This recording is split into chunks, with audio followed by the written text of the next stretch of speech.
Namo tassa bhagavato arahato samma sambuddhassa. Namo tassa bhagavato arahato samma sambuddhassa. Namo tassa bhagavato arahato samma sambuddhassa. Buddhang dhammang sanghang namasami. Welcome to the first of these Sunday afternoon talks of this very unusual year, this unique COVID-19 year that we're having. So normally the Rains Retreat begins, and every Sunday here in the sala at Amaravati there will be lines and lines of chairs, and many people would have come to take part in the Sunday afternoon Dhamma teaching and time for questions. This is the residential community here, so not that this is any the less of a gathering on account of the local regulars being here, but it is an unusual time, unusual setup. But we will, over the next 12 weeks, we'll have these Sunday afternoon talks, and as has been arranged, if people want to look at the title on the website, to send in questions ahead of time. So people have been diligent in sending in some questions related to the topic. So as the coming weeks unfold, if you look at the title, send in your questions that relate to the title as well as you can, and then we'll endeavour to weave those in at the end in the time for Dhamma discussion and questions and responses. So the theme for today is testing Dhamma for testing times, or testing Dhamma in testing times, and particularly with relationship to the coronavirus epidemic, the COVID-19, as it's spread all around the world. Most countries around planet Earth at the moment are affected in various degrees by this epidemic. And in Britain, in the UK, to a greater extent than many other countries, we have a very high infection and death rate in this country. I think nearly 45,000 people have passed away from the illness itself since it began in the earlier part of this year.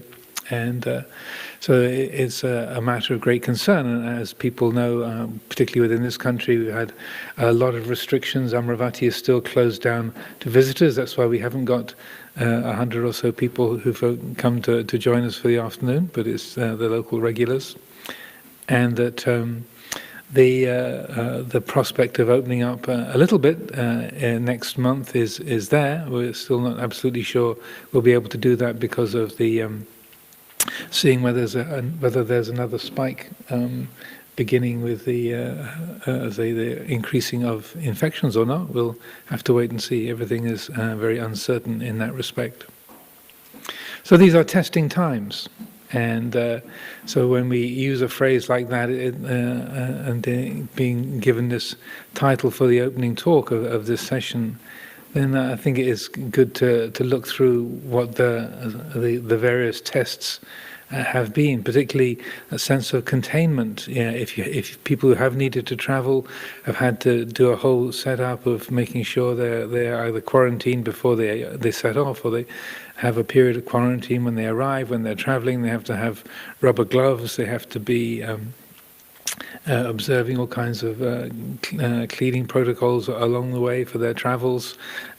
Personally, I haven't left the site of Amaravati since the end of March, and so that the kind of limitation that people are experiencing is very impactful. So there's a lot of frustration, as I've mentioned a number of times, and one of the tragic consequences of the lockdown is a great escalation in domestic violence. People are very frustrated, living at close quarters with each other, people losing their tempers, getting angry and upset with their nearest and dearest, and so that sense of containment, a limitation, the feeling of being under house arrest for this extended period of time is very, impactful for many people. Certainly for some of the members of the community here at Amaravati, the prospect of being able to go out on alms round into the town of Berkhamsted was quite a bit of inquiry. When can we go? When can alms round begin again? And the great glee when it was realised that we could do that with certain limitations, and it could begin again. So that sense of frustration and containment is one of the tests that people are meeting with. There is an inability that we have as a society to deal with that sense of containment, because we're so used to be able to sort of go out for a walk, go places, do things. When the weather became sunny and they loosened the restrictions a bit, the photographs in the news of the beaches packed edge to edge, the parks filled with people enjoying the sunshine, just eager to get out and to be able to breathe some air away from their flat or their home, their house for a change. So that sense of enforced containment has been very challenging, very testing for many people. Similarly, the fear of infection. That we are taking a lot of precautions as best we can here at Amaravati, but also there's a difference between taking precautions and being careful and living in fear or having an overwhelming sense of anxiety. But for many people, that sense of the pressure of the illness, the fear of contracting the coronavirus, the effects it's going to have on the body, how they're going to deal with it, what's going to be the result of it, the way it's affecting the people around them. So another of the testing qualities is that feeling of fear, that sense of, oh dear, what happens if we get it? If it comes into Amaravati, how's it going to be? We have quite a few older people, some people who've got frail health. What's it going to be like? How's it going to be? What are we going to do? How's that going to work? So when the mind, again, is not very well prepared, then that sense of threat or danger, the sense of uncertainty can be quite overwhelming, a profound stressfulness coming from that not knowing how the future is going to be, the sense of danger. So fear is a easily present quality. Similarly, grief is testing because of the people that have died, the members of the family, friends, those who have succumbed to the illness. People, some still quite young, many people who've died in the line of duty. Quite a number of doctors, nurses, friends of friends, people that we know, associates of long-time supporters and friends of Amaravati, have literally passed away, have died in the course of carrying out their duties as nurses, doctors. That sense of sadness, of grief at those who have died. People in care homes, just nearby in Nettleton, there were 4 people who died in the care home just less than a mile away from Amaravati.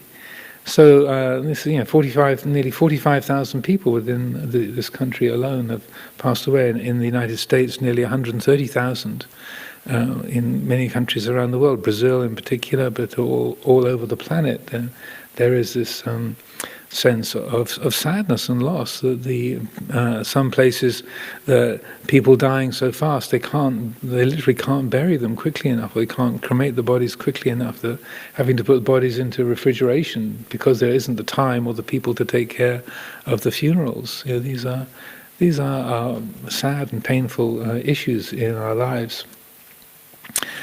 So that in terms of the tests also, we have frustration, a feeling that the various governments, the United Kingdom government or other governments around the world, could be doing more, they could have done things differently. So another of the testing qualities is that feeling of powerlessness, or being given unclear guidance or confusing guidance or no guidance from the various authorities. and the frustration that comes from that. And again, when we haven't trained the mind well, when we don't understand our minds, we don't understand thought and emotion, then when we are dealing with what might seem to be say situations that didn't have to be that way, or that we're experiencing the results of other people's choices, and those results are painful, destructive, they bring loss and sadness, then it's easy to feel frustrated, to get upset, to get angry, to get lost in those emotional states. And so that I'm not wanting to make this afternoon a whole long litany of stresses and difficulties, but I do feel it's important to really bring to mind, to allow into the heart the depth and range of difficulties that are being experienced, not just within this community, but around the country, around the world. Just recently in France, a bus driver who was trying to carry out the instruction that the passengers should be wearing face coverings, was literally killed by the passengers, frustrated and angry with him trying to impose this restriction on them, and he died. Literally died in the line of duty as a bus driver. And his so this is a very sad, tragic, and difficult situations that we're facing around the world. So that I think that the real challenge, one of the challenges of these testing times, is to have an open-heartedness to that, to be able to acknowledge or to receive this long list of difficulties. Also, just the sadness of people who are the regular supporters and friends of Amaravati, that who literally haven't been able to come and set foot on the property. Many people have very, very generously, devotedly been bringing food and flowers and other offerings to the back gate, leaving them on the table, and following all of the procedures to help us. But it's a heartbreak, it's a sadness that they haven't been able to physically come onto the site. And again, hopefully next month, as August gets underway, we'll be able to open things up to a small degree. But it's a feeling of say separation, that you're not even able to carry out your religious observances, and for not just here at the Amaravati Monastery, but people going to the Sikh gurdwaras, to Christian temples, to mosques and synagogues, and various different kinds of holy places that they haven't been open to the public. So many people's spiritual life has been somewhat starved on account of these restrictions. So that the tests have been many and various, and continue to be many and various. And also one of the things that I've noticed, quite a variety of different institutions from not just with this country, but people around the world, have been calling me up, sending me emails saying, we've got a bit of an issue in our group, there's some conflict going on, and that I've been, not that I'm a professional mediator by any means, but it's been surprising over the last 2 or 3 months how often people have got in touch with me saying, could you help us out? We've got a bit of an issue here, and that we need someone to help so us to discuss, because there's a real conflict going on. And I feel again it's the limitation of movement, the limitation of activities. People aren't able to go to work, the children aren't going to schools, the universities and colleges are shut down. So people haven't got the usual range of activities and distractions, entertainments, responsibilities, so that the attention goes to the things that are local, the narrower field of attention, and that causes more stress, more difficulty. There are more issues rise up, because at least by my interpretation, is a smaller range of choice. In an average year, in the normal quote-unquote run of things, then there's a far bigger range of things to put our mind onto. But when the limit narrows, and this is one of the causes for domestic violence, is that then that human energy and our, particularly those negative or fault-finding habits that we have, lands on the people around us. It lands on the institution around us. And so what we might be able to deal with a bit more easily in the general flow of things, when there's a smaller range like that, then it gets amplified. At least this is what my way of reading it, because it's from a number of different countries around the world, number of different groups and institutions connected with us, sort of calling on me with very similar conditions. There's some issue has blown up and it's getting really hard to resolve it. So these are many and various tests that we have, and so I feel the title for this talk, "Testing Dhamma for Testing Times," is quite appropriate, quite apposite, because one of the attributes of Dhamma is that it's not a very comforting religion. Buddha Dhamma is not consoling or comforting, and I often bring this up, how when a number of religious teachings have principles like, everything will be all right in the end, we'll all get to heaven eventually, or everything will be all right, all beings will dissolve into the absolute eventually, and it'll all turn out all right in the end, it'll all end happily ever after. And so this, in various different ways over the years, this comes up, where people make this kind of point, or have this kind of assumption. They say, we're all going to be enlightened in the end, aren't we, Ajahn? And so then it depends who I'm talking to, what the flow of the conversation is. But the usual response is, well, if you follow the Buddha Dhamma according to the Pali Canon, then that's not necessarily the case. That if it's not a comforting religion, it's not a "don't worry, everything will be all right, we'll all get to heaven in the end." It's far more of a testing teaching. It's more along the lines of, if you do the right things, it'll all end up it'll end up happily. But if you don't do the right things, then it won't end happily. It'll just go on and on and on. That samsara is endlessness. And so for some people that's very challenging. It's rather like when we're a small child, we fall over and we bump ourselves, and then we're in tears and say, "Mummy, kiss it better, kiss it better." And so your mum comes along, if you have a mother, and kisses your elbow or your knee, and there it is. Okay, it's better. Oh, thank you very much, Mummy. And then you feel consoled, you feel comforted, even though the scratch is still there or the bump is still there. So Mummy kissed it better. And that not to make light of those particular spiritual teachings, but they do tend to feed a childlike area within us, that sense of wanting to be comforted, to be told everything's going to be all right. And that is, to a degree, that's comforting, but I would say it's the comfort that is appropriate for a childlike mind, and that the Buddha Dhamma that we have in the Theravada tradition, in the Southern Buddhist school, it's more demanding. It's more, in a way, putting the onus, the responsibility onto each individual, so that it's, as I was just saying, if you do the right thing, if you relate to the present experience in a skillful way, then it will end up all right. You're really all right. The heart can be liberated. Dukkha can fully come to an end. The dukkha nirodha is possible.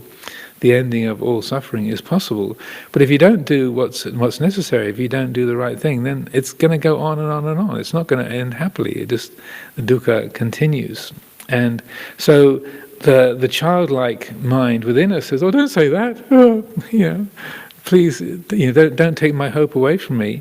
But in a way, that kind of realism, I feel, is more skillful, because it helps us to grow up. It helps us to realize, yes, some work needs to be done. That It's up to us as individuals what we do with the present experience. It's not just some kind of consoling principle that will make us feel all right, like our mother kissing us better when we scratched ourselves, but rather it's saying, well, it's up to you. And as it says in the Pali teachings over and over again, the Buddha said the Tathagata, the enlightened one, can only point the way. The Tathagata points the way. He can't take suffering away from another being. Even a fully enlightened Buddha cannot just take another being's suffering away. Over and over he would say that the Tathagata only points the way. Atakaro Tathagata.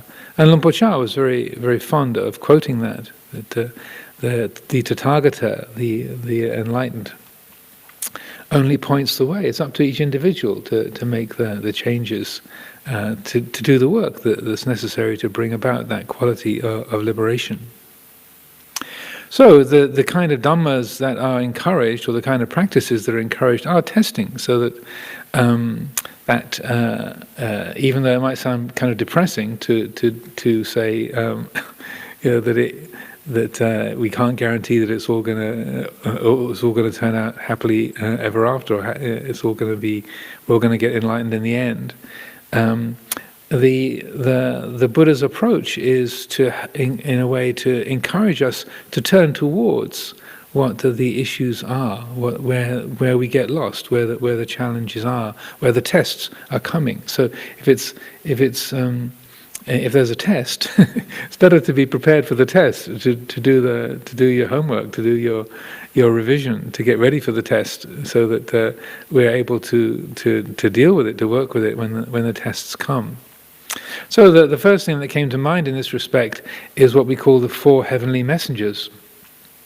And this is a very appropriate teaching in a time of the pandemic, this global illness. All over the planet, tens of millions of people infected by this disease. Hundreds of thousands have passed away around the world. So the heavenly messengers, this is a term, the Devaduta, that the Buddha used, and it's one of those ways that the Buddha takes a particular term and sort of tweaks its meaning, so that when we think of a heavenly messenger, what comes to mind is a sort of radiant deva appearing out of the sky, or like in Judeo-Christian mythology, the angel Gabriel coming along with sort of golden hair and lilies and sort of surrounded by radiant light. And so a heavenly messenger, ta-da, the kind of bright, beautiful, the word heavenly gives that clue, Devaduta. But the heavenly messengers, in terms of the Buddha's teaching, is aging, sickness, death, and the renunciate. So, it's more like the 4 horsemen of the apocalypse. That again, from the Bible, you have these 4 kind of threatening presences: pestilence, or disease, war, famine, and death. I think, if I remember correctly, the 4 horsemen of the apocalypse. So they're very threatening, and to be avoided. To think of those as anyhow in any way heavenly or liberating or somehow desirable it's shocking, it's startling. But the Buddha liked to use that kind of shock tactic to sort of get our attention, and so calling old age, sickness and death, and the renunciate, the heavenly messengers, he's getting our attention, because they seem more hellish than heavenly. So it's like, what is he talking about? Why does he say that? How can this be? What's so heavenly about aging, sickness and death and renunciation? That's off-putting, threatening, dangerous. So that the reason why he calls them heavenly is because they bring our attention to where we get stuck, that the mind is easily attached to youth, to health, to comfort, to the assumption that somehow we're going to live forever, and that we don't want to lose anything that we have, that the things that we have are precious and good and they're mine, and so we assume that we're going to be able to keep them, and keeping them is good. So the heavenliness of the 4 heavenly messengers is that they are things that challenge those assumptions. They challenge those habits of thinking we're going to be young forever, that we're never going to get sick, or we're not going to die, and that we'll be able to keep all the things that we like, and that they are things that genuinely and truly belong to us. And what the Buddha's doing with this is a testing teaching, because it's challenging, it's threatening our cherished beliefs and hopes. Again, somewhat childlike, that we assume that we can be healthy, or we want to be healthy, or we should be able to be healthy, that we're going to live a long time, we're not going to die. The people around us, our loved ones, are not going to die. And that we don't have to lose anything that is precious or beloved to us. But the heavenliness comes in the change of heart, the quality of wisdom that arises when we are, say, looking at those attitudes, those unwise or habitual attitudes that are there, and we challenge them. So that the Buddha's encouragement is contained within what's called the 5 subjects for frequent recollection. I am of the nature to age, I am of the nature to sicken, I am of the nature to die. All that is mine, beloved and pleasing, will become otherwise, will become separated from me. I'm the owner of my karma, heir to my karma, born of my karma, related to my karma, abide, supported by my karma. Whatever karma I shall do, for good or for ill, of that I will be the heir. So again, just like the 4 heavenly messengers seeming on the surface being a bit more hellish than heavenly, the 5 subjects for frequent recollection, they're challenging, they're testing, they're not things that the ego wants to hear. That they are when people come across this teaching, or when we have this as part of the recitation, the daily chanting. I know for myself, when you first come across this in the chanting book, you go, "Oh, that's pretty depressing." Why do you want to think about that? Why does the Buddha want us to think about that every day? Is he kind of malicious or sadistic, or what's his problem? It seems like a really unpleasant things to think about. But what the Buddha's doing is saying, look, this isn't some kind of weird imposition on your life. It's not that something's going wrong, that you're getting older. It's not something that's going wrong, that you're subject to sickness, that the body doesn't work well all the time. Nothing is going wrong in the fact that people die. Everything that's born is going to die one day. Nothing is going wrong in the observation that things that you call your own, you can only keep around for a certain time, and then they break, or they go, they dissolve, they get lost, they get stolen, they end, they fade away. That nothing is going wrong. That's how nature works. That's how nature has always worked. And so that feeling of wrongness, or it shouldn't be this way, or can't we negotiate this, that's coming from self-view. That's coming from those ancient instinctual habits, our sort of animal ancestry, if you like, that say looks at life in this very limited and self-centered and an instinctual way. It's not seeing things clearly, it's seeing things from the basis of self-view. So the Buddha is saying, look, you've been making a mistake your whole life. You've been seeing things incorrectly, and you've been living in fear of getting old, fear of getting sick, fear of dying, fear of losing the things that you think you own, that are precious to you. And by turning towards that and changing the point of view from a self-centered point of view to a view based on nature, based on reality, then what happens is a sense of, oh, what was I thinking of? Oh, that was a bit foolish. Or why did I think that I was somehow never going to get ill? Why am I surprised that I'm getting older? Why am I surprised there's wrinkles appearing on my face, or my eyesight is a bit more blurry than it used to be, my hearing is not so good? Why is that a shock? Or why am I startled that it's going that way, when that's the way it goes for everybody as the body ages? Of course, how could it be otherwise? So that then that sense of, oh, of course, is exactly what the Buddha's teaching is aiming to bring about, which we would call the awakening of wisdom, or the development of wisdom. So that in terms of a testing Dhamma, testing Dhamma for testing times, that's the first thing I would encourage is that conscious development of reflection on the four heavenly messengers, the four messages.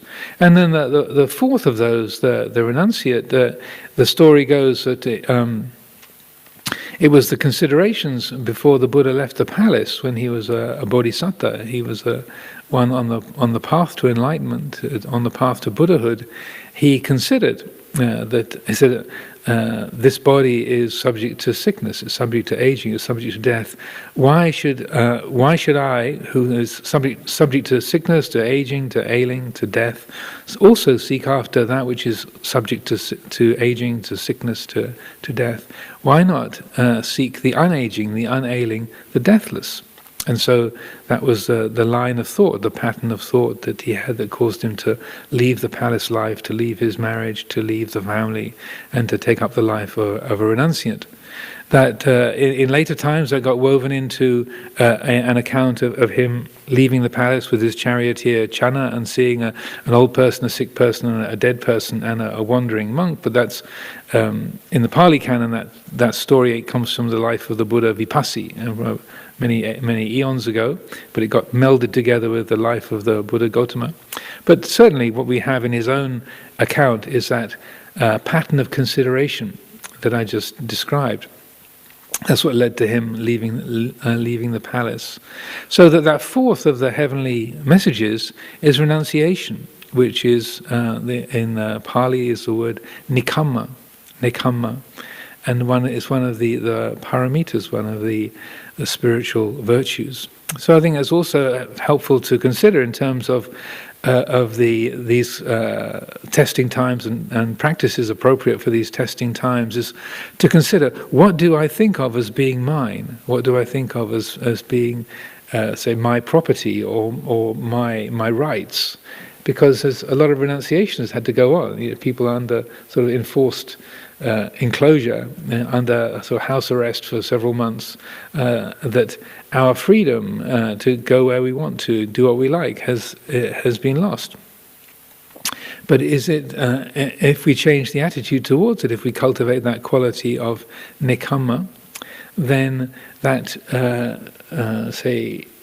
attitude that has been there, that this is my right to go where I want, do what I like, I can refuse to wear a face covering if I want to, I can go wherever I like, I can be as close to other people as I want to, that attitude which is natural enough or understandable enough, that if we reflect upon nekamma, to see, well, does it have to be seen as a loss? Does it have to be seen as something that was mine or that I could do?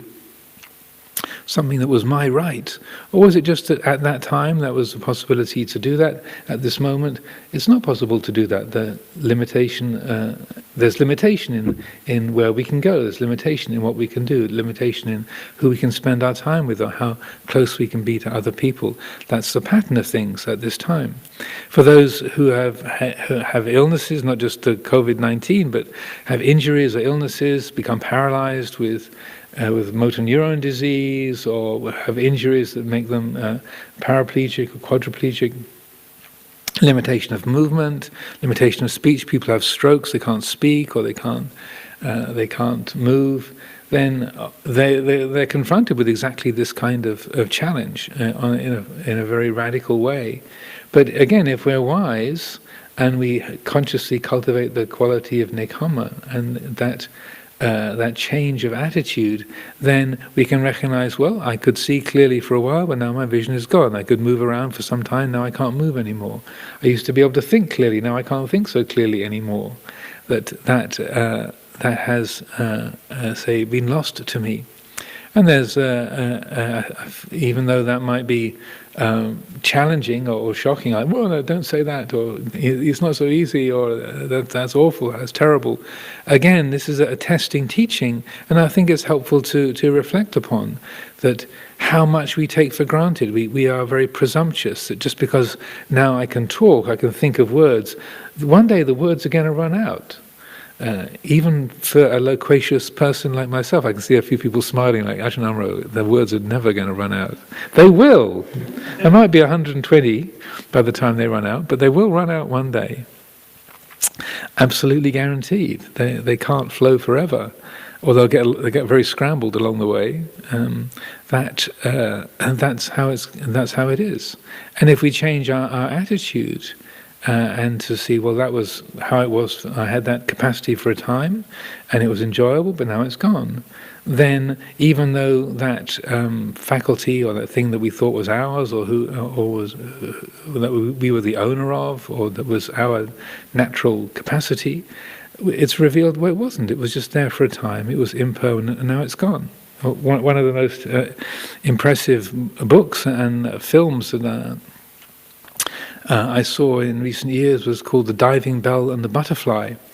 This gentleman, a Frenchman, Jean Do, who was the editor of a very high-profile French magazine, very kind of bon vivant kind of person, very very much living the high life, brilliant, good-looking, rich, highly admired, talented, and boom, had a stroke. And suddenly he was unable to speak, unable to move, and experiencing what they call locked-in syndrome.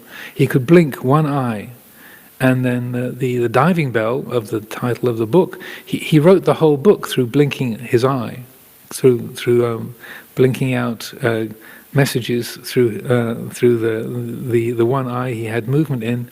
And then his patient and faithful scribes, the nurses who were helping to look after him, were able to jot down the words that he was saying. So the whole book was written through him blinking. And the diving bell is sort of being in this enclosed chamber, so it's this locked into this bubble. And then the butterfly was the papillon, or the psyche. Is also the Greek word for butterfly is psyche, the word we use for the mind, whereas the mind was, say, there in contradistinction to the diving bell experience. There was the butterfly, that beautiful free quality of that the mind, that even though there was such limitation, so you can't move, can't speak, can't do anything except blink one eye, everything else is frozen, still there was the capacity to experience freedom and beauty within that. So I highly recommend the book, and there's the film that was made from that is quite extraordinary representation of how the change of attitude can make all the difference. I don't wish that we experience locked-in syndrome, of course, that we would not wish that upon anybody, but it's a good example of how even with the most gross and terrible unwanted limitations, we can find freedom, we can find true joy, and that's not just wishful thinking, that's the actuality. I've been with people myself.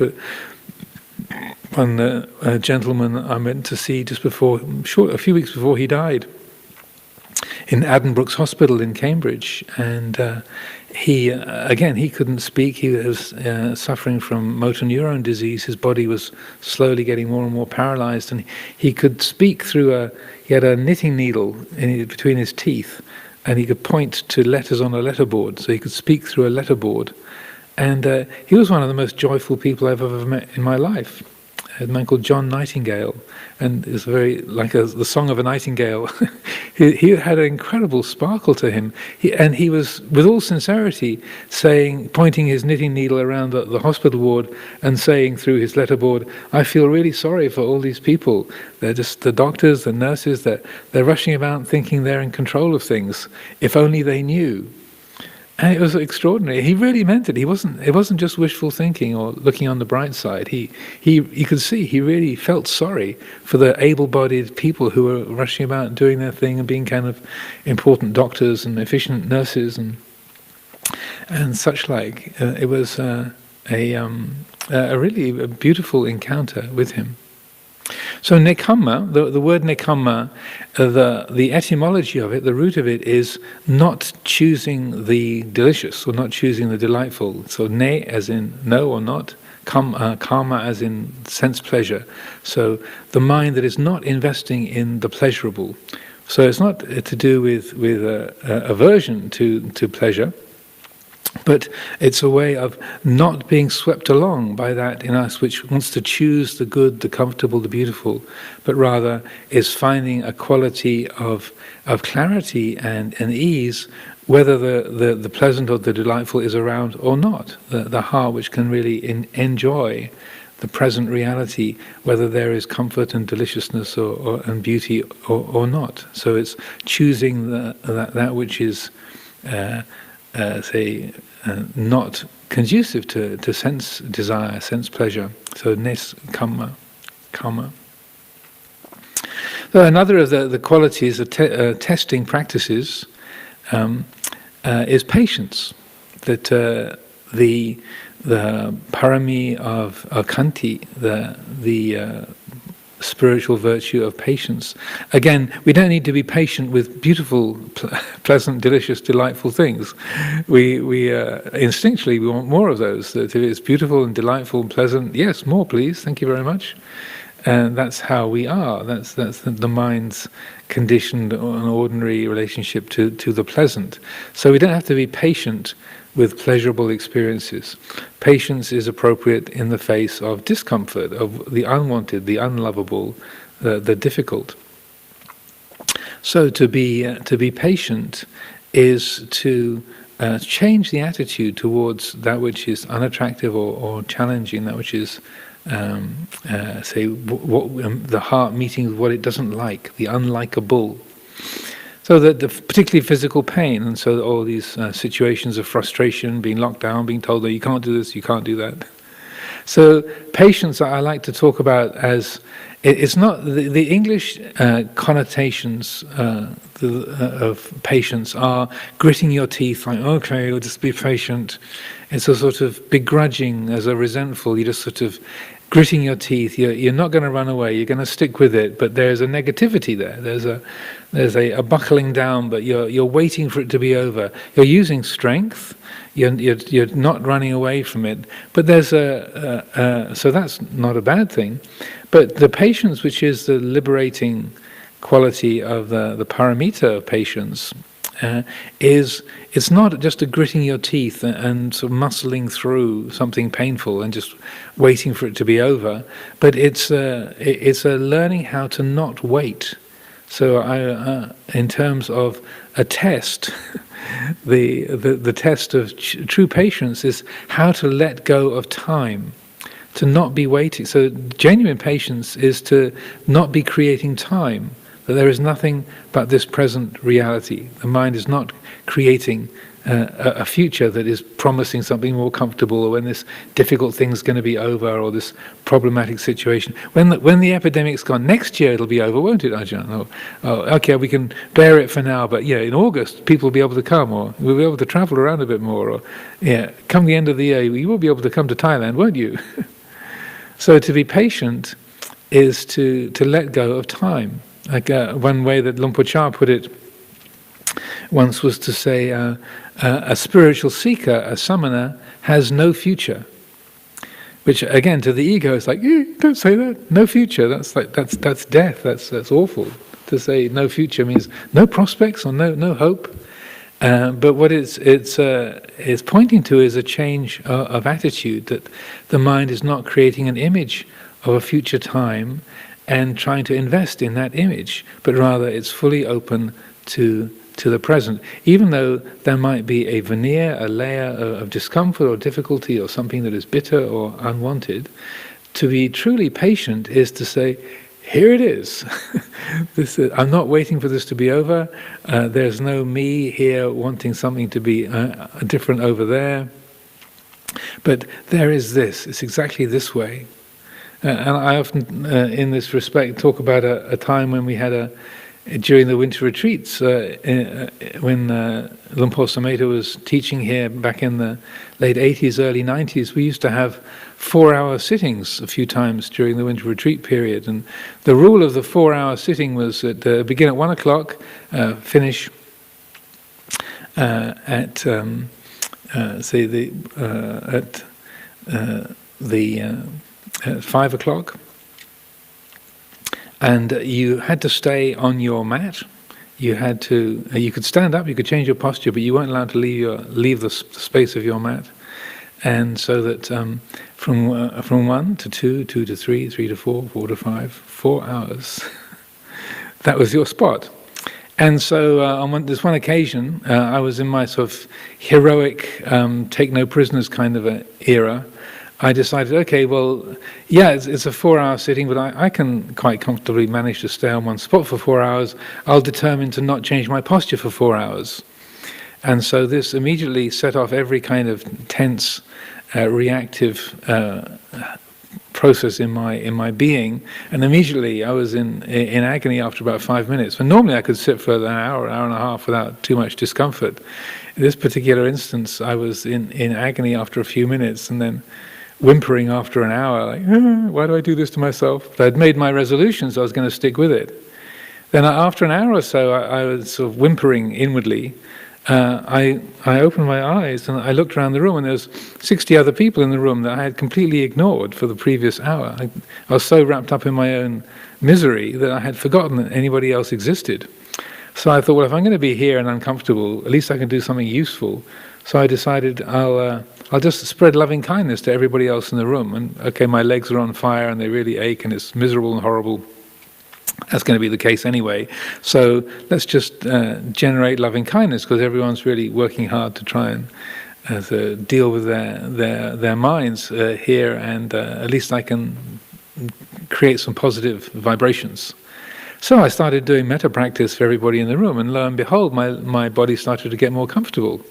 Like the more kind of the heart moved towards loving kindness and spreading goodwill, and the more at ease I became physically, until the physical pain went away altogether. I thought, well, that's great.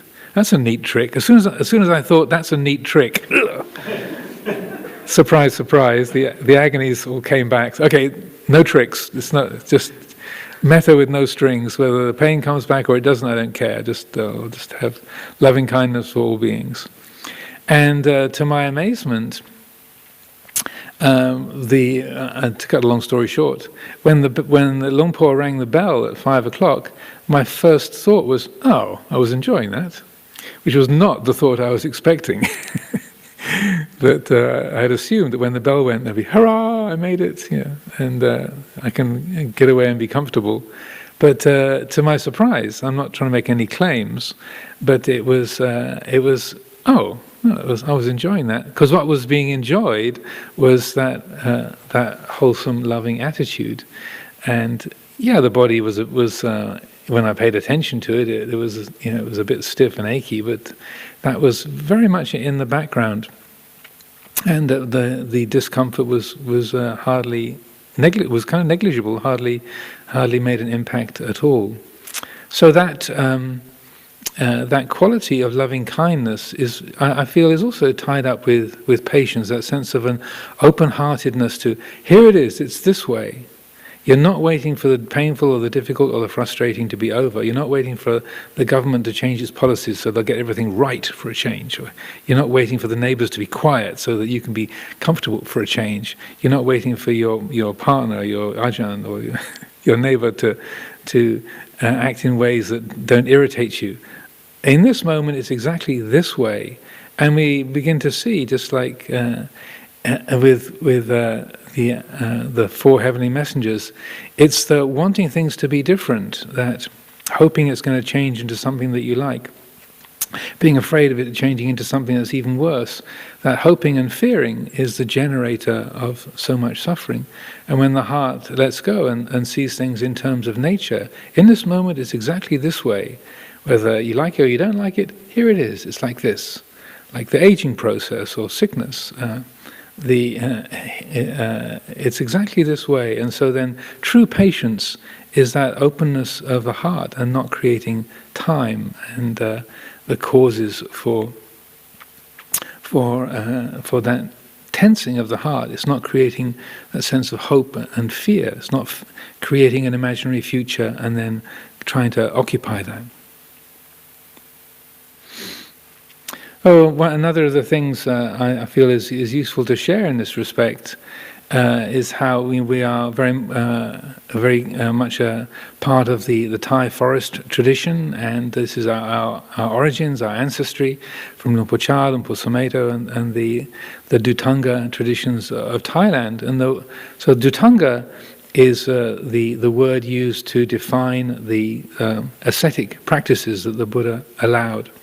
So that these are technically there are 13 different practices that the Buddha allowed, and they form a large part of the Thai forest tradition way of practicing. Also the other countries of the Buddhist world where they have this say meditation traditions often use these Dhutanga practices. So these are practices that the Buddha allowed to kind of strengthen the spiritual focus, mostly practiced within the monastic community, but I feel in this respect they're quite useful to inform the broader lay community as well. So these are things, Dhutanga literally means a method of shaking off, so a way to, if something's sort of stuck to you, like you've got a sweet wrapper stuck to you, a way of shaking it off, or things that are you're carrying around, it's a way of putting them down, letting go of them.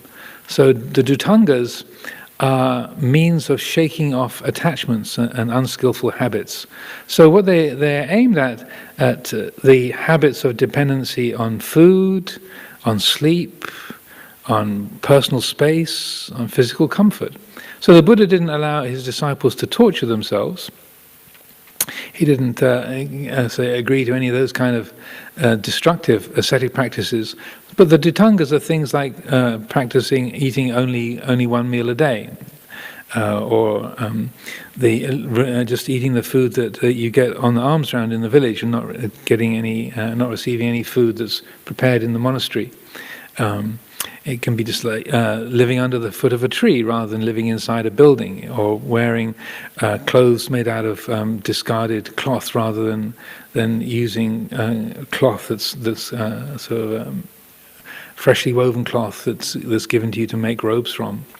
So I won't go into all of the details of it, but the aim is to say challenge the areas where again we take refuge in comfort, or we take refuge in having things the way we like. So the nekkhamma, that not the sense pleasure, the moving away from taking refuge in sense pleasure, is what this is about. So say for example, eating one meal a day. So here at Amaravati, there's abundant breakfast materials are offered, but some members of the Sangha choose to just have the one meal of the day, to not have any breakfast, so that you are every day you're experiencing hunger. That yes, there's and we're very grateful for all the food that is offered, but every day you get to remember, all right, the body gets hungry. It depends on food. All right, ooh, my stomach is growling. Yes, let's not forget that this is an organic process, and that food is not guaranteed. That hunger is something that exists as part of our living system. Another of the practices is to not lie down, to use just sitting, standing and walking as three postures, to never lie down. So taking this as a practice for a day and a night, or for a week, or a fortnight, or a longer period. And so that this is, again, it's a deliberate limitation. It's not physically damaging, but it's also, it means that it's very difficult to get comfortable. You're always a bit sleep deprived. I did this for about 3 years, from when I was up in the monastery in Northumberland, and then the first year I was here at Amaravati. So from the beginning, from August of 83 till I think New Year of 87, I think I did this practice. So essentially, I'm not trying to boast, but essentially, just to give it as an example, you don't ever get comfortable. Everything aches most of the time. You're always a bit sleepy. It's always an effort to stay awake in the meditation, and you are caused to rouse a lot of effort. So it's a deliberate limitation that you take on, that you can choose to do, but it also shows you how the mind can take refuge in sleep. So like just eating once a day, it shows you how the mind can take refuge in having a full stomach, or having the things to eat that you like, and whenever you like them. To recognize, well, no, you've made this resolution, just going to eat once a day, so right now it's 10 o'clock in the morning, your stomach is growling. Okay, that's a growling feeling. It's uncomfortable, but it's not damaging, and it is a cause for reflection. So I feel that these kind of things, again, I leave it up to individuals, you make your own choices, but the Buddha set these in place as practices, they're testing practices, to help us to know directly the habits of attachment to comfort, to food, to sleep, to personal space. And particularly in the lockdown, when you have to share your personal space with other people, you can't get away from others, where you can't necessarily be comfortable, you don't get the things that you want. To see that the Buddha, advised these as practices deliberately as ways of helping to sharpen the wisdom faculty, that you're going directly to those instinctual havens, those sort of places where we like to go, to food, sleep, comfort, to feel good. And what these kind of practices are doing is to saying, yes, they make us feel comfortable, or they can provide a little bit of consolation. But if that's your refuge, if your refuge is in food, in sleep, in personal space, having things the way you like, sooner or later that's going to be challenged, and then you won't have a refuge. So what these practices are doing is they're helping us to develop the refuge of mindfulness and wisdom, so that we find that we're not afraid of being hungry, we're not afraid of being close to others, we're not afraid of people being noisy, or we're not afraid of physical illness, or we're not afraid of aging and dying, because we've learned to turn towards those, to open the heart to that, and to change the view from a self-centered view to a view centered on Dhamma. And so these are challenging teachings. And if you think, Ajahn Amaro is telling us we shouldn't lie down to sleep, we should not have any breakfast or tea or supper. But again, I don't make people's decisions for them. I leave it entirely up to individuals to arrange your practice as you like. But I feel it's good to understand the principle of the Dhutanga, and these, particularly for these testing times of the lockdown and the coronavirus, is by consciously turning towards and saying, yes, I'm ready to let go of this particular habit, or this what I like to take refuge in.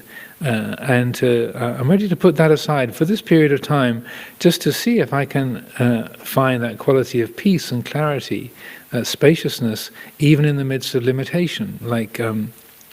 Like our friend in the diving bell and the butterfly, he was able to find peace and clarity even in his terrible locked down state. And amazingly enough, he passed away the day after the book was published.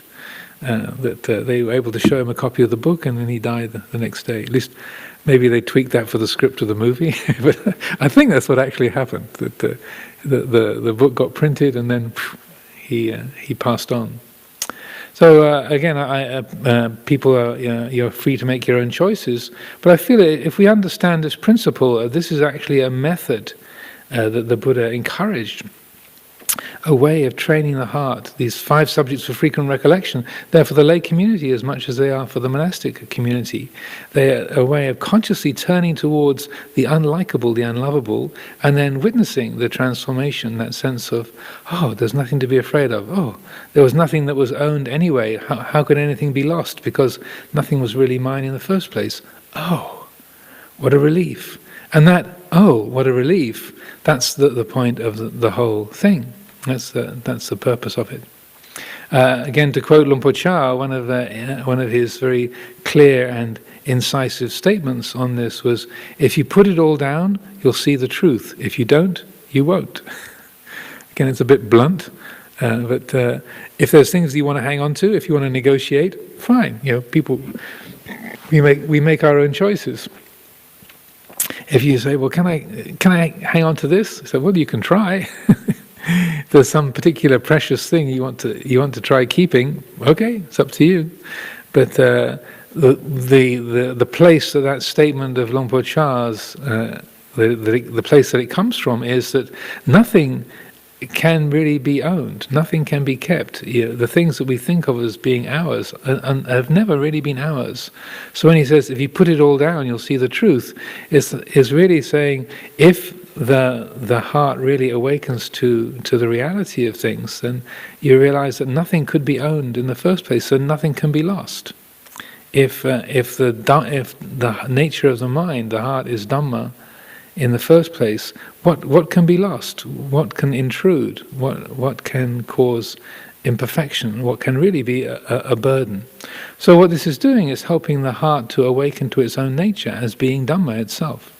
Every aspect of the body and the mind is an attribute of nature. So that in this way we're learning to let go of the habitual refuges of physical comfort, physical health, being able to follow our preferences, and taking refuge instead in the reality of the way things are, being Dhamma, to see that every aspect of this body and this mind has always only ever been aspects of nature, and Dhamma is nature, so that in this way we're helping the heart to awaken to the reality that's always been here, that's always been the way that things are, and so that what's there to be afraid of? So bodies get born, bodies die. That's nothing has gone wrong, nothing has been lost.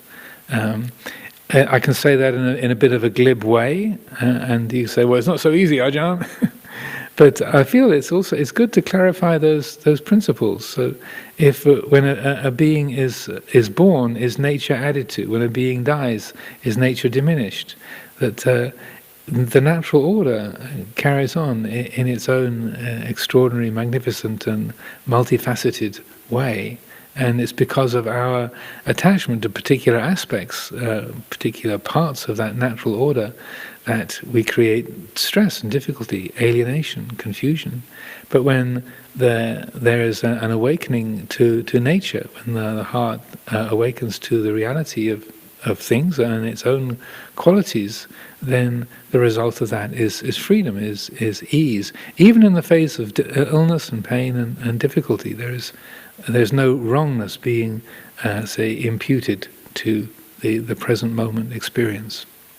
So I would say, by way of conclusion, that the testing practices or testing Dhamma is entirely appropriate for these testing times, and that even though that's asks us to do more work, and it asks us to turn to face the things that are bitter or difficult, the result of that is very beautiful. As they say in the Chinese tradition, bitter practice, sweet mind.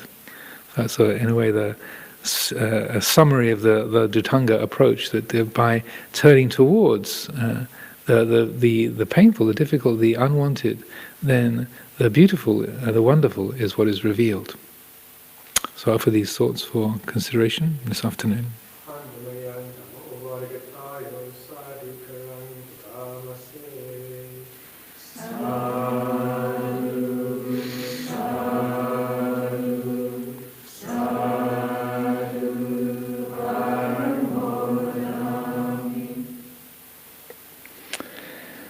Speaking of failing eyesight, I need my glasses for the small print on the questions. So some of you very diligently responded to the notice on the website, which said, please ask a question only related to the topic of the upcoming Sunday talk.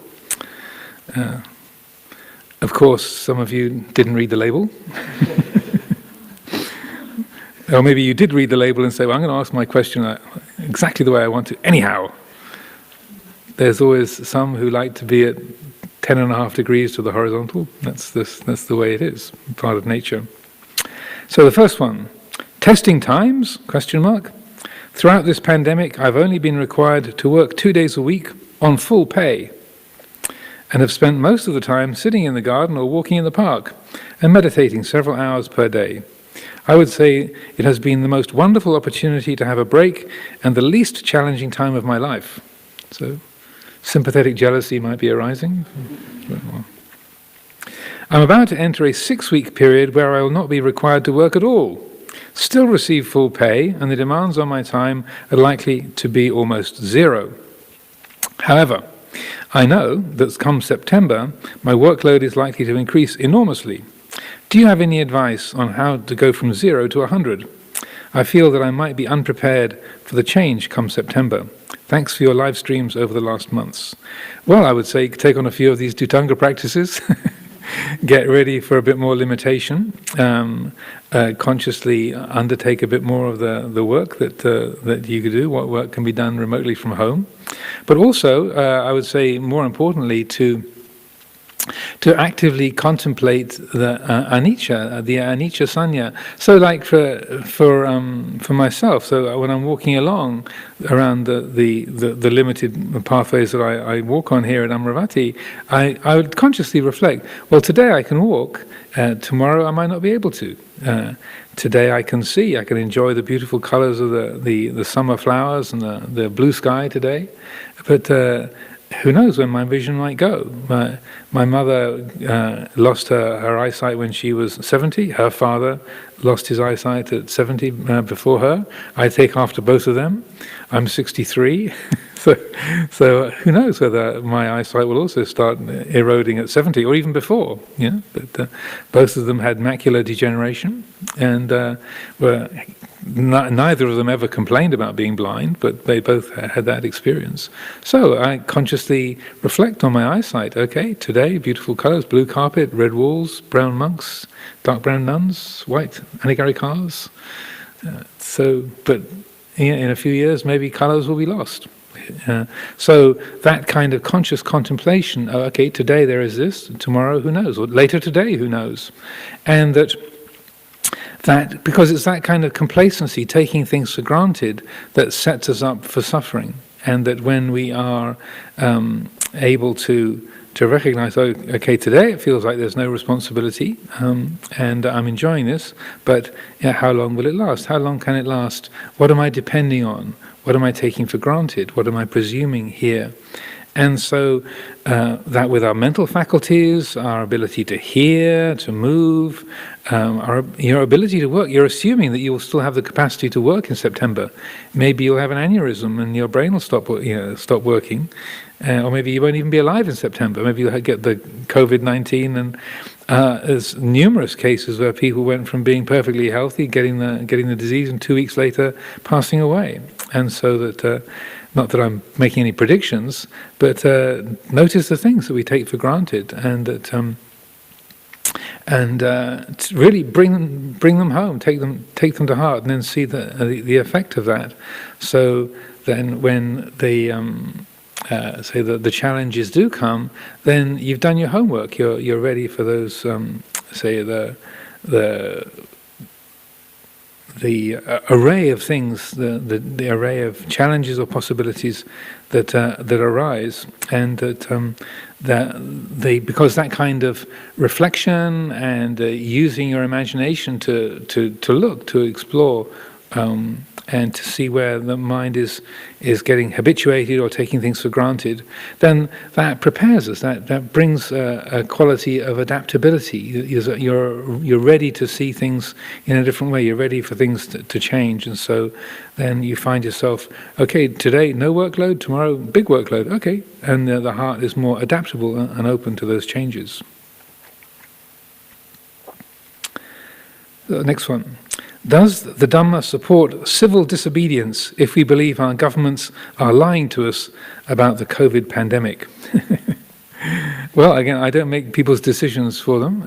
You're entirely at liberty to make your own choices.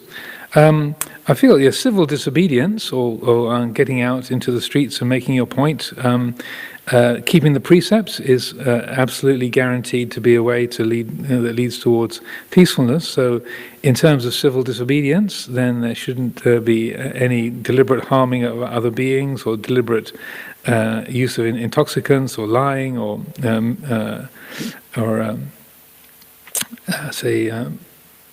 destructive conduct.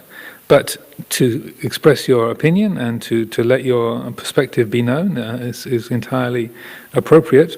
In terms of the monastic order, I think civil disobedience is the only thing that we are allowed to do in terms of expressing disapproval of a government is what's called turning your bowl upside down. So this was something that's allowed when there is an oppressive ruler, and the Sangha is seeing that a particular monarch or a ruler or a ruling body is behaving very destructively towards the population, that people are being harmed or mistreated and damaged by the cruelty of a ruler or a government, then they can refuse to accept alms food from them. So it's called turning the bowl upside down. So literally, if a ruler then who is acting in such a sort of tyrannical, destructive, harmful way wants to offer alms food, then the Sangha is allowed to turn the bowl upside down and to refuse to be receiving the alms food that's being offered by that particular ruler or the particular government. So that's the limit of how disobedient we're allowed to be as monastics.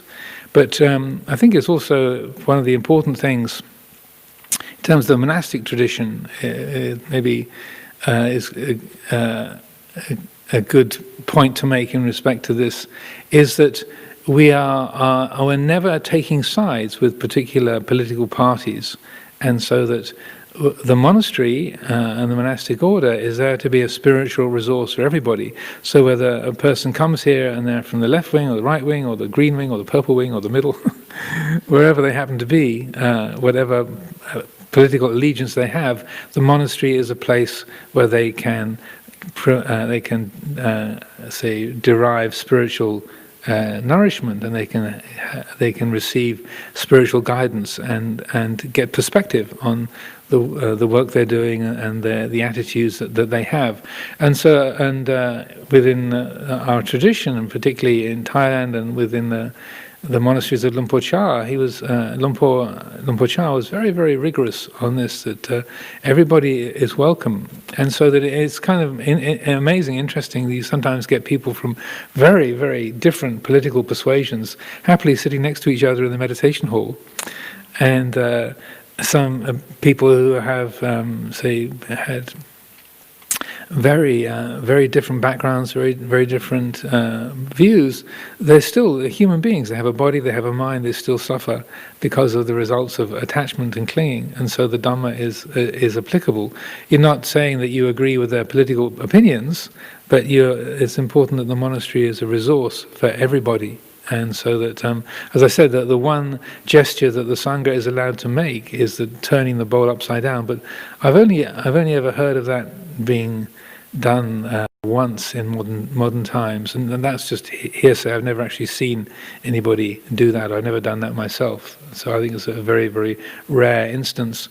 But I feel that sense of respecting people's humanity and not turning people who have different political opinions into the other, or into an enemy, or into a problem, and then making that a cause for division and hatred. I feel that in terms of Dhamma practice, it's always important to recognize we're all in this together. We're sharing this life together. And so in terms of civil disobedience, and that needs to be grounded on a profound quality of loving kindness and compassion. So essentially what you're saying is, I love you completely, and I wish you no harm, but I'm not going to get out of your way. And you can do that without any kind of hypocrisy. Like, yes, I love you completely, I have no aversion towards you, and no, I don't agree with your opinion. Now, people might say, but if you did respect me, if you did love me, then you'd agree with me. You say, well, you're entitled to that opinion. That's your way of seeing it, but I feel I have complete respect for you, I love you, and I honor you, but no, I don't agree with you. So that, in a sense, teasing apart of those qualities, whereby there's a genuine respect and, say, honoring of other beings, that's sincere, that's well grounded, that's complete, but yet that doesn't mean to say that you agree with what people do. That oftentimes it'll happen that people come to a monastery and they've done some pretty terrible things. They're a armed robber, or they have killed somebody, or that they have been responsible for terrible suffering of others. So that you don't condone their actions, or you're not saying that you approve of what they've done, but you're still able to respect them as a human being, and you're able to offer help or assistance for them to try and deal with what they've done, the results of what they've done, and helping them to make reparations, or to heal the damage that they've done to the degree that can be healed, that things can be restored in a good way. So I feel that's one of the aspects of Dhamma that's very, very valuable, particularly in the Western world, where the attitude tends to be, if you respected me, you would agree with me. If you don't agree with me, you don't respect me. It's like, no, not at all. I can respect you and have great affection for you, and still think you're talking complete nonsense. And without any hypocrisy, without any insincerity. And I think the more that we can feel at home and trust that sense of radical acceptance and loving kindness, and then still feel free to say, yeah, I love you completely, and no, I'm not going to get out of your way. I'm not going to go along with what you want to do. That is the way that we can really bring about a good sort of Dhammic influence into society. Then it's genuinely Dhamma in practice, rather than just Dhamma as an idea. So, another one. What is it that drives us on? Dear Ajahn Amaro, I hope everyone at Amaravati is in good health and the community is receiving enough support to cover the needs. Yes, I think no one is starving here. I think we have all the four requisites, so thank you for asking. Could you please give your thoughts on the following? Stressful situations are many in life, peaceful and tranquil ones are few. So, how do you find the balance between wanting and rejecting, motivating yourself again and again in difficult times? But with all the difficulties in the practice, there seems to be a point where you feel you simply would not leave the path anymore. What is it that drives us on? Well, there's a few different dimensions to that. I think last week or the week before, I made the point of, well, what else is there to do? That it's like you can object to the way nature is, or say, I don't agree with this, but nature carries on in its own way. And that, in a way, what drives us on is the very fact of what we are. We're part of a living system, we're part of a natural order, and that at the very heart, that there's an appreciation or a love of the good, a love of that natural order, that's the very fabric of reality, and everything is of that natural order, is Dhamma. And so, in a way, it's not us being, it's not us as people that are being driven on, but rather that very quality of Dhamma that is at the very fabric of reality, that's informing. And the more that the mind is, say, open to that reality, is intuits and respects the presence of that the fundamental nature, that the Dhamma that is. The word Dhamma literally means that which integrates, or that which supports. The integrative principle of the universe is what Dhamma means. That the more the heart is open to that, then carrying on is all that can happen.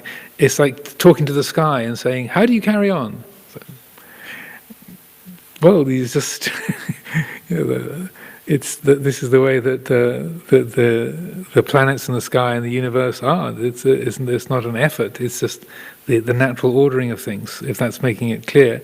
And so that when we don't want to carry on, it's where the ego or the self-view has taken over, and particularly moved towards nihilism, or the vibhavatanha, the desire to not feel, to not be, to not do, and that it's that's the burdening or the tensing of the heart around dukkha, around suffering, and the urge to switch off, to not feel, to not be. That is where vibhavatanha is taking over. Like, I can't bear it, I can't carry on.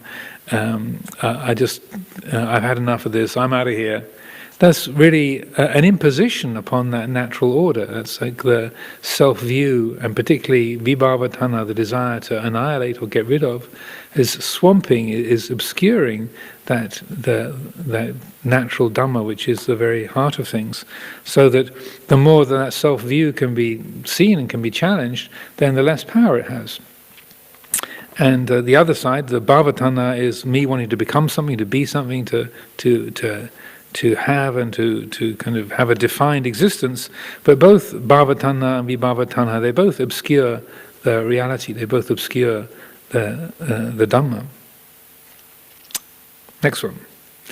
Thank you, Ajahn, for all the wonderful talks and responses to questions you've given during this pandemic. My question is, what do you do if you feel overwhelmed by circumstances and you don't feel your practice has reached a point where you have the capacity to deal with events? I would add, so this doesn't sound too despairing, that my practice, such as it is, has been a lifeline, as have these online talks. Thank you so much, and to all the Sangha making these online talks possible. So thank you to the team to keep making these things available. It's kind of somewhat similar to the previous question. One of the things that I always found extraordinarily beneficial from Lumpur Sumedho's approach, where particularly dealing with negative mind states, and rather than climbing over the negative, the feeling of I can't bear this, or I've had enough of this, or this is I've got this terrible anger problem, or this jealousy problem, or this restlessness problem, I've got this terrible lust problem. Rather than trying to climb over the obstruction or the negative feeling to get to this pleasant place where I'm free of anger and free of jealousy and free of lust and free of fear, me on the other side of that unwanted problem, he, over and over and over again, and it took me quite a few years of hearing him say it to take to heart what he meant, was having loving kindness and an open-hearted attitude to that very negative feeling. So rather than trying to get rid of your anger or climb over the anger to get to a loving place on the other side, to have loving kindness towards the angry feeling, rather than trying to get rid of your jealousy so that you'll be me without jealousy, to have a loving kindness towards that jealous feeling. So in this respect, if I feel overwhelmed by circumstances and don't feel the practice has reached a point where you have the capacity to deal with events, I would say to go right to that very feeling when that overwhelmed, I can't bear this, I haven't got the strength, I can't carry on. This is the I haven't got the strength, I can't carry on, I'm overwhelmed feeling. That's what this is. And in that moment of naming what's there, you're opening the heart to that. You're not saying it shouldn't be there. You're not saying that it belongs to you.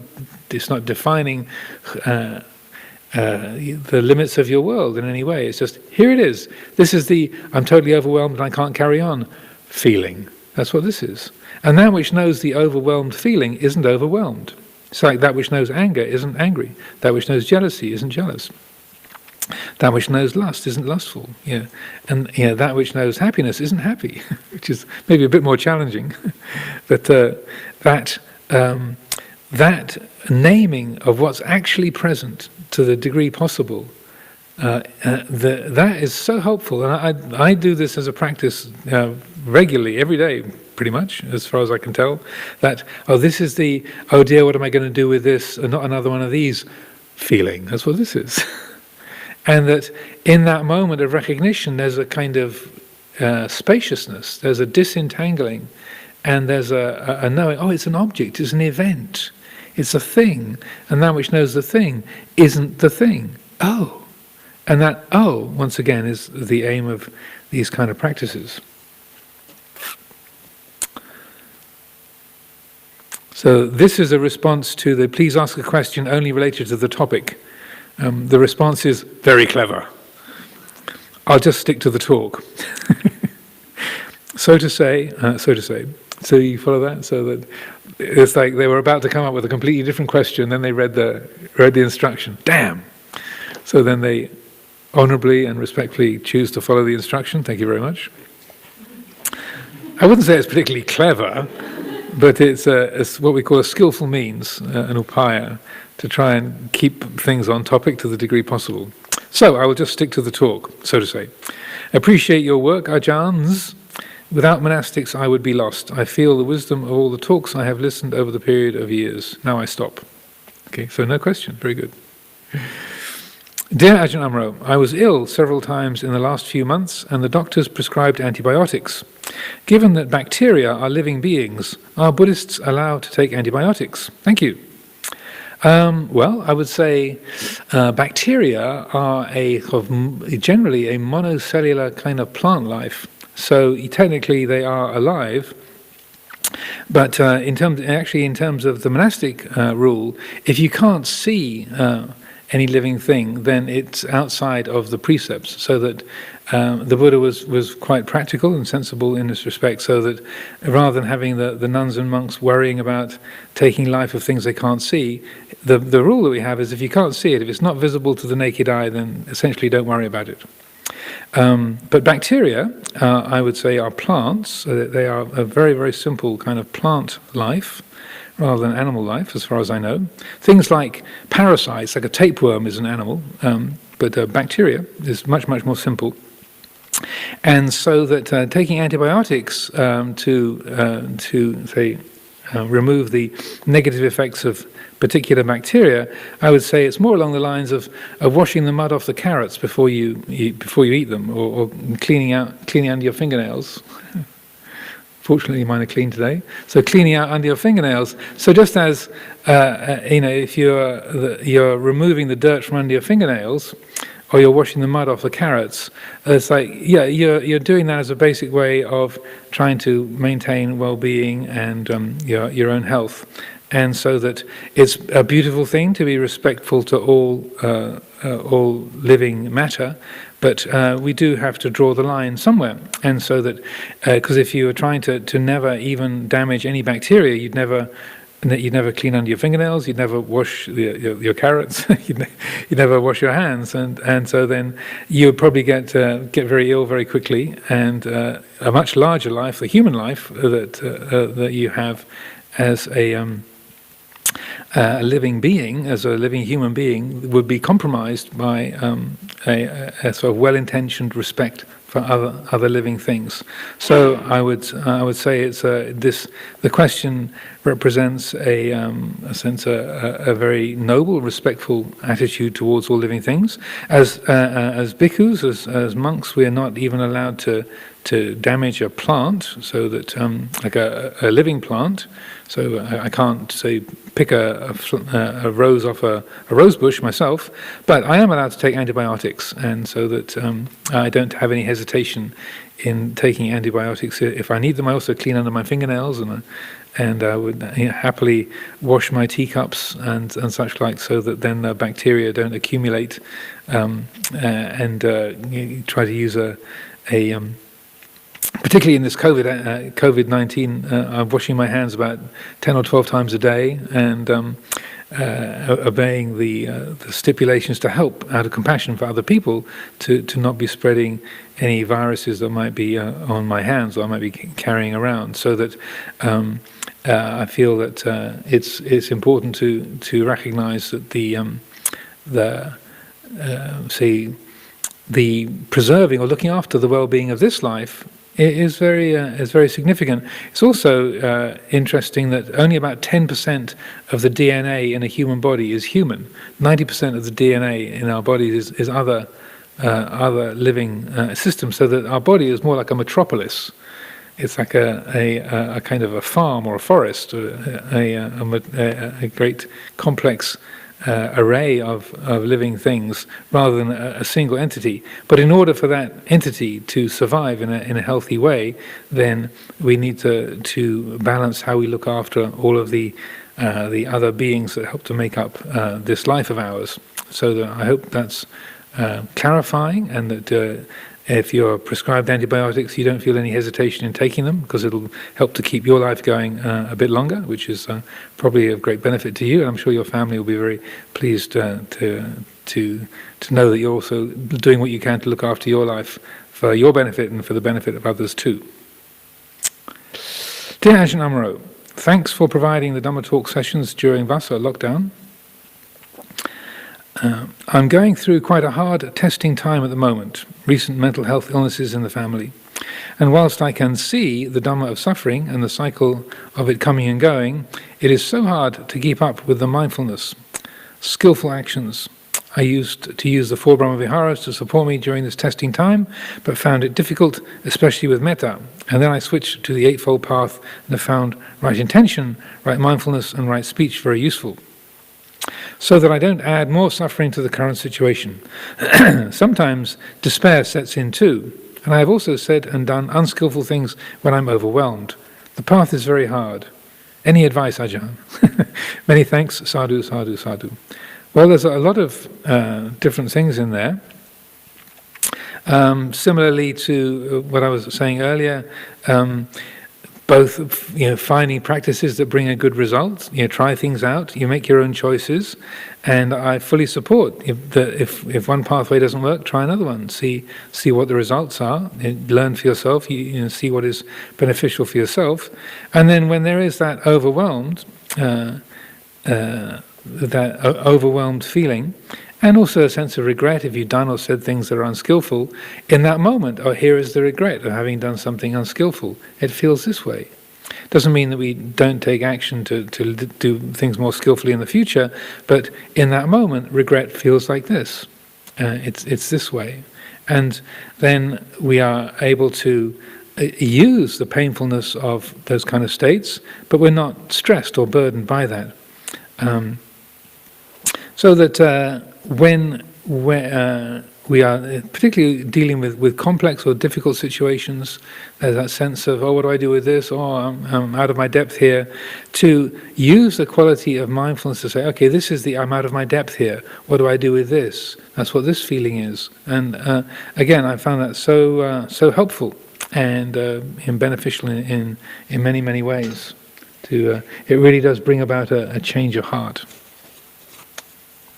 So there was a couple of questions that didn't really relate to the topic, but since people wrote them in, I'll respond to them. And then if there's any other questions in the hall that people want to carry on for a bit, I'm open to that, but I'll deal with these two first. Dear Ajahn, how can I forgive someone who has hurt me so much? Even though I do metta for this person, I'm not sure whether I'm truly honest in doing so. Do I actually mean it? How can I stop my mind thinking that he will pay for his bad karma? How do I stop feeling that duality of, I do forgive you because I understand from your point of view why you did what you did, and I hate you for hurting me, and therefore bad things should happen to you to make you pay. Thank you. May the Noble Triple Gem be with you. Well, I think he's kind of spelled it out very well. It's like, yes, there's the kind of dharmic view of the sort of the Buddha side of our being that says, I fully understand, your mind was overwhelmed by greed, hatred and delusion, and that you are in a difficult state, so you acted in that way that was destructive and hurtful and foolish. I fully accept that was a deluded state. And then the Mara side is, yes, and you should be punished. And I want you to suffer. So there, yeah. And that I think being able just to really be able to write it down in that way, and to say there are these two things, there are these two voices, I would say two members of the committee. There's the sort of wise, noble, thoughtful, respectful, kind member of the committee, and there's the you're evil and bad and wrong and you should be punished and I hate you member of the committee. And so I feel that just having typed that out as you have, and putting it into words is a very very much the first step.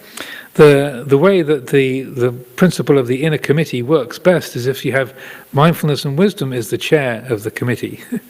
That is that which is able, like if you've ever been on a committee or you've chaired a committee, it's important to listen to all the voices around the table, the sort of thoughtful, wise, reasonable voices, and the reactive, impulsive, childish ones, and to say, thank you for sharing. Yes, that's a very good, sensible point. Thank you for sharing, and that I understand you feel very upset. Thank you for sharing, and you're not putting it down. You're not being sort of supercilious or superior, you really are listening to what people are saying, you're taking it in, and then the heart which really embodies mindfulness and wisdom, that's the heart of Dhamma, and that then receiving both of those perspectives into that spaciousness of mindfulness and wisdom, then from that receptive, awake quality, then appropriate words and actions come forth. So maybe it's appropriate to say something, maybe it's appropriate to say nothing. Maybe it's time to give some feedback, or time to crack a joke, or time to just walk away. But the exact details of what's most useful and beneficial is going to vary from moment to moment. But I feel just what you're describing here, that's very helpful in its own right. If you have listened, or if you read many of Luang Por Chah's Dhamma talks, he often describes this kind of inner dialogue and these different voices in his mind, of the kind of the selfish reactive voice, or the wise reflective voice, and listening to both of that, listening to the variety of voices, gathering them into the heart, and then letting that inform action and speech is the best way to go. So a couple more. I'm 46 and have no savings. Savings money or relationship ties, etc. Can you become a monastic, or is there a cut-off? If so, are there any drawbacks because of my age, etc.? Many thanks. Well, it depends on which community. The nuns community here has an age cut-off of 50. So if you're a woman, you've got 4 years to play with. But if you're a man, on the men's side, we don't have such a fixed cut-off point for the male community, but just having the intention to come into a monastery is very different from actually going into a monastery. So that rather than making plans to enter monastic life, the thing to do would be to, when the lockdown's over, at least come and stay for a few days and see whether the idea and the fact match each other, because as T.S. Eliot put it, between the idea and the fact there falls the shadow. The idea of, I want to go to a monastery, I've got no ties, and actually being in a monastery with real living people. I mean, there's actually humans here who have opinions and feelings. And it's not just sort of blobs around you, sort of dark brown blobs, white blobs, biscuit-coloured blobs, and coloured blobs. So, when you're an anagarika, or you're a novice, or a junior monk, or a nun, fantasizing in my monastery, in the perfect monastery, there's always just these blobs around that just, when you're running your monastery, they just say, yes, Ajahn, how high would you like me to jump, Ajahn? Where would you like me to land, Ajahn? What else can I do for you, Ajahn? But those blobs do not exist. They have feelings, they have names, they have stories, they have opinions. And so the actuality of being in a monastery and living next to these non-blobs and having to do washing up together with them, or joining in the chanting and the meditation, and not being able to follow your own particular impulses and preferences, is very, very different from the idea of me in a monastery. So I'm not trying to make fun of you, but just to underscore the fact that between the idea and the fact there is several shadows. And then the last one, which was a late arrival, if we have a neighbour, and this was recognizing I've already spoken on this theme a few times, if we have a neighbour that often does something we find annoying and inconsiderate, like making unpleasant noises, is it only skillful to say something when it comes from a place of wanting to benefit them, and when there's no sense of, I want them to stop annoying me? Well, good question. Sometimes that can be like a very, very long wait. So I think to be practical, to reflect on it, and to get to the point where the benefit, wanting to benefit them, is the priority, even if I wish they would stop doing that. That still might be in the mix, but you're recognizing that as just a reflex or a habit. You're not letting that be the commanding or the dominating perception, but rather, yes, there is that, but I am genuinely not allowing that to be the driving force. If you can't get to that point, then I would say, wait on it. And to reflect on Luang Por Chah's teaching of, it's not the sound that's annoying you, it's you that is annoying the sound. It's a very helpful way of, again, shifting the view and changing the attitude.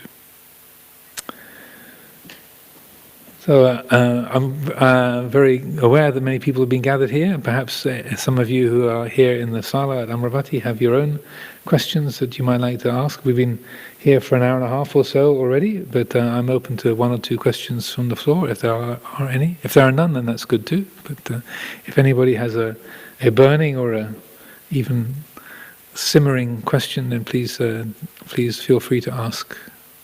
Yes.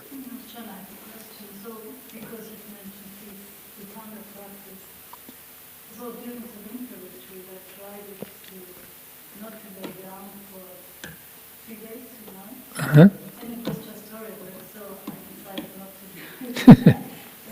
But to make others experience it, because when you realize, you think, no, that's definitely not my thing to do, or is it just because it was so uncomfortable?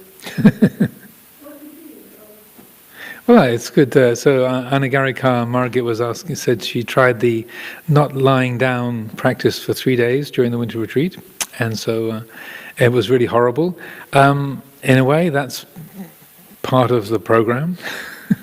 But I feel the important thing is to look at the results, so that we're not trying to torture ourselves or just make ourselves uncomfortable, but can we make use of that discomfort? Is there a way that there was some benefit that came from that? And again, everyone is different, so we have to assess for ourselves. Certainly the first few days of that kind of practice are generally very, very uncomfortable for most people. But whether it's worth carrying on or not, it's how the mind works with it. It's not fixed. I would say that the reflective mind that can explore and say, okay, well, there's this and this and this effect. This is the result of having followed this. Now, can I get a perspective on that? Is there any what benefit is coming from this? And to look, to explore, to be as honest as one can be, and to realize, if it's the case that, well, I gave it a good try for a few days, but this is so overwhelming, so difficult. I can't get any perspective on it at all. I'm not getting anything valuable from this. So let's leave it aside and maybe try it again in a year or two, or not. But I think that quality of looking with an unbiased eye as best one can. And also it can be that sometimes when you do that, you discover that, damn it was really useful. So somehow it might go against your preferences, but there was something that was very beneficial, something very, very helpful that came from that. And that so again, that looking with an unbiased eye, and to be as honest as possible is a helpful thing to see what's the results of that, because it's always the seeing what the effects are, what the results are, that is where we're really informed, and then essentially we can only judge accurately for ourselves, so that. And sometimes it can be, just like I said, that it might not be something might not be useful or beneficial right now, but maybe try it again later or do it in a different way and take a different angle of approach and see what the result is. I really like to encourage an experimental attitude towards the practice, because it's not just a sort of one size fits all, but everyone is different, and so trying things out and really seeing what's beneficial is the most helpful thing. Well, sometimes things that are really challenging and really hard to do bring the best results. Darn it!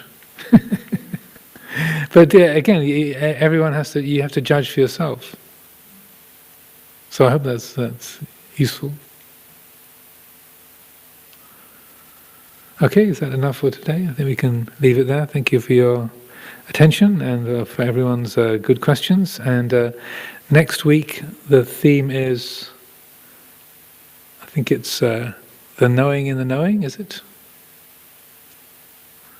I haven't memorized the list. Anyway, well, look on the website, you can see what the the theme for the Sunday the 19th is, and then please do send your questions in, and I'll be hopefully back again next week if I haven't had an aneurysm or dropped dead before then.